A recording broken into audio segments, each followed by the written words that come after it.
గద్దర్ నక్సలైట్ కాబట్టే Padmashri award ఇవ్వలేదన్న Bandi Sanjay comments పై fire అయ్యారు PCC అధికార ప్రతినిధి చనగాని దయాకర్.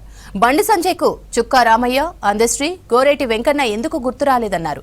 కాషాయ కండువా కప్పుకున్న వాళ్లకే పద్మశ్రీ అవార్డులు ఇస్తారా అని ప్రశ్నించారు. తెలంగాణ చరిత్రపై సంజయ్ కు అవగాహన లేదన్నారు చనగాని దయాకర్.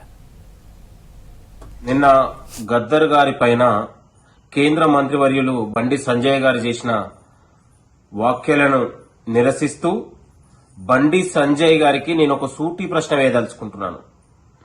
ఇవాళ నక్సలైట్ అని గద్దర్ గారికి పద్మశ్రీ ఇవ్వడంలో మీరు కాస్త ఇబ్బంది ఉందని చెప్తా ఉన్నారు. మేము ఇవ్వము, నక్సలైట్లకు ఇవ్వమని మాట్లాడుతూ ఉన్నారు.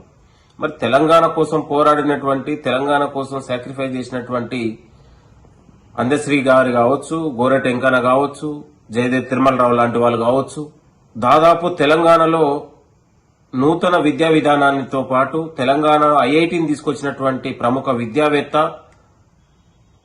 మేధావి అయినటువంటి చుక్కా రామయ్య గారికి మరి ఎందుకు విస్మరించారు? చుక్కా రామయ్య గారు మీకు కనపడలేదా? నేను బండి సంజయ్ గారిని అడుగుతా ఉన్నాను.